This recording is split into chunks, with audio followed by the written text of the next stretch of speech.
Bismillahirrahmanirrahim. Assalamualaikum warahmatullahi wabarakatuh. Apa kabar anak-anak? Semoga kita semua selalu diberikan kesehatan oleh Allah Subhanahu wa Ta'ala. Amin. Hari ini kita kembali lagi belajar pendidikan agama Islam. Kali ini kita akan membahas tentang hidup sehat dengan makanan dan minuman yang halal serta bergizi. Kalian bisa buka buku paketnya, dicari bab ke-14 ya. Nah, karena video ini isinya tentang poin-poin, jadi Ibu sudah rangkum dari bab itu, maka Ibu harap kalian catat ya yang ada di video ini, supaya nanti kalian gampang belajarnya ya.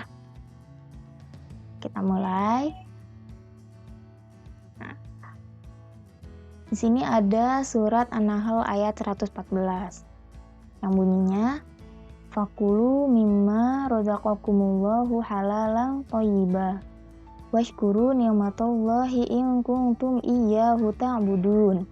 Yang artinya, maka makanlah yang halal lagi baik dari rezeki yang telah diberikan Allah kepadamu dan syukurilah nikmat Allah jika kamu hanya kepadanya saja menyembah. Nah, isi kandungan dari ayat ini apa? Yang pertama, perintah untuk bersyukur kepada Allah Subhanahu wa Ta'ala karena telah diberikan rezeki yang sangat banyak oleh Allah Subhanahu wa Ta'ala. Jadi, di ayat ini kita disuruh untuk bersyukur kepada Allah karena Allah ini sudah memberikan rezeki yang sangat banyak kepada kita. Kemudian isi kandungan yang kedua, perintah untuk mengkonsumsi makanan dan minuman yang halal dan baik. Inti dari ayat ini yaitu kita ini disuruh untuk mengkonsumsi makanan dan minuman yang halal dan baik ya. Kemudian isi kandungan yang ketiga, perintah untuk menghindari makanan dan minuman yang haram. Karena tadi kita disuruh untuk mengkonsumsi makanan dan minuman yang halal dan baik, maka kita dilarang untuk mengkonsumsi makanan dan minuman yang haram. Nah, di sini kan tadi ada halal dan baik. Nah, halal itu apa? Halal di sini dapat ditinjau dari 3 hal. Yang pertama, halal zatnya. Jadi kita lihat dulu nih, zatnya ini maksudnya si bahan makanannya atau bahan minumannya halal atau tidak gitu ya. Itu namanya halal zatnya. Kayak misalkan kue bolu, bahan-bahannya kita lihat halal nggak nih bahan-bahannya atau ada bahan yang haramnya gitu. Kalau ada bahan yang haramnya maka makanannya jadi haram ya. Tuh. Yang kedua, halal proses mengolahnya. Tadi kalau misalkan bahannya sudah halal, kemudian diproses kan, diolah. Nah, kalau misalkan prosesnya misalkan ada restoran misalkan ya, terus ada yang menjual daging babi juga. Nah, panci yang bekas masak daging babi walaupun udah dicuci pakai sabun, dia kan cuman masih masih najis gitu ya, masih ada bekas-bekas daging babinya. Nah, itu namanya kan proses mengolahnya pakai panci itu, maka jadi haram karena bekas mengolah daging babi gitu ya. Jadi dalam prosesnya juga harus halal. Kemudian yang ketiga, halal cara mendapatkannya. Jadi kalau bahannya sudah halal, proses mengolahnya sudah halal, nah cara mendapatkannya juga harus halal ya. Contoh, misalkan roti, bahannya sudah halal, proses mengolahnya halal. Nah, cara mendapatkannya harus halal, yaitu dengan cara kita membeli. Kalau misalkan caranya haram, misalkan kita ya ngambil dari warung tanpa bilang, namanya kan mencuri. Nah, itu kan haram ya. Maka roti yang tadi bahannya udah halal, proses mengolahnya halal, maka jadi haram karena cara mendapatkannya haram. Atau uangnya kita mau beli roti tapi uangnya dapat ngambil dari dompet ibu kita tanpa bilang sama ibu kita. Nah, itu kan namanya juga sama ya, nyuri. Nah, itu juga sama, jadi haram rotinya ya. Atau bisa juga misalkan teman kalian lagi makan jajan ya. Terus kalian minta, tapi teman kalian nih nggak boleh gitu, kita tuh nggak boleh minta jajanan dia, tapi kita maksa, tetap aja kita minta, terus kita makan. Nah itu kan, namanya kita haram ya cara mendapatkannya, karena nggak boleh sama teman kita tapi kita maksa. Maka jajanan yang kita makan dari teman kita itu menjadi haram ya. Jadi, dikatakan halal jika memenuhi, 3 syarat ini ya. Yang pertama halal zatnya, yang kedua halal proses mengolahnya, yang ketiga halal cara mendapatkannya. Kalau salah satunya ada yang haram, maka, makanan atau minuman tersebut menjadi haram, seperti itu. Kemudian, makanan yang baik. Makanan yang baik ini apa? Makanan yang baik yaitu makanan yang memiliki kandungan gizi dan nutrisi yang cukup sehingga bermanfaat bagi tubuh.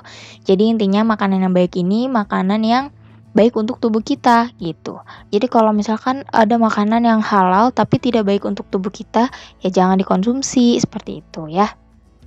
Misalkan yang tidak baik bagi tubuh kita tuh misalkan kita punya penyakit MAH. Nah, penyakit MAH ini kan tidak boleh makan makanan yang asam ya. Nah, contoh makanan asam misalkan mangga muda. Nah, mangga muda kan zatnya halal ya, bahannya halal. Terus proses mengolahnya kan dia dari pohon ya, halal. Terus cara mendapatkannya juga halal, kita beli gitu. Tapi karena asam dan kita punya MAH, maka kan itu tidak baik untuk tubuh kita. Nah, maka yang seperti itu sebaiknya jangan dikonsumsi karena makanan itu tidak baik untuk tubuh kita ya. Selanjutnya, manfaat mengkonsumsi makanan dan minuman yang halal dan baik. Manfaatnya apa? Yang pertama, membawa ketenangan hidup. Jadi kalau kita makan dan minum yang halal dan baik, insya Allah hidup kita akan tenang.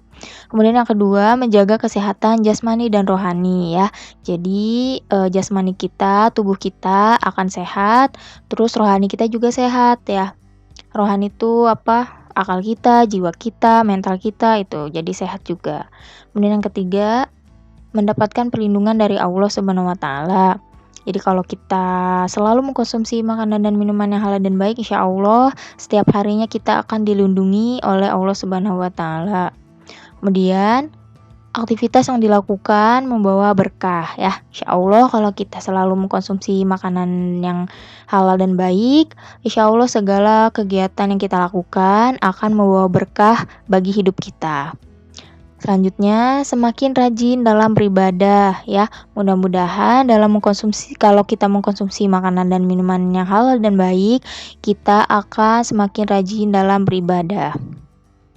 Kemudian yang terakhir, mendapat ridho dari Allah Subhanahu wa taala ya. Kalau kita selalu mengkonsumsi makanan dan minuman yang halal dan baik, maka langkah kita akan selalu diridhoi oleh Allah Subhanahu wa taala. Nah, itu tadi manfaatnya ya. Sekarang kebalikannya, apa dampak negatifnya kalau mengkonsumsi makanan dan minuman yang haram? Yang pertama, menimbulkan berbagai macam penyakit yang merusak tubuh. Ya, kalau kita sering mengkonsumsi makanan dan minuman yang haram, maka lama-lama akan banyak penyakit di dalam tubuh kita. Tuh ya. Yang kedua, membuat jiwa menjadi terganggu. Jadi, gak cuma penyakit di tubuh kita, tapi rohani kita juga bisa terkena penyakit.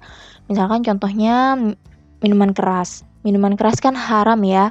Nah, kalau kita terus mengkonsumsi minuman keras, maka lama-lama tubuh kita ini akan banyak penyakitnya. Tapi nggak cuma tubuh kita, jiwa kita juga, rohani kita juga jadi sakit, akalnya jadi sakit, ya mentalnya juga jadi sakit, jiwanya juga terganggu, jadi sakit gitu ya. Kemudian membuat doa seseorang tidak akan dikabulkan oleh Allah. Kalau ada orang yang sering mengkonsumsi makanan dan minuman yang haram, kalau dia berdoa, maka doanya tidak akan dikabulkan oleh Allah Subhanahu wa taala. Karena kan di dalam tubuhnya itu banyak zat-zat yang haram, maka kalau dia berdoa akan ditolak oleh Allah.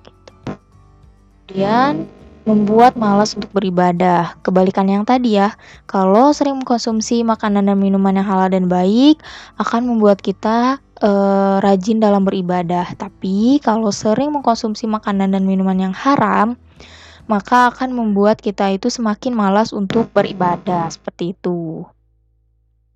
Oke, cukup sekian materi kita minggu ini, jangan lupa dicatat ya. Semoga kalian paham apa yang Ibu jelaskan. Ibu mohon maaf apabila ada kata-kata Ibu yang salah. Sekian dari Ibu, terima kasih. Wassalamualaikum warahmatullahi wabarakatuh.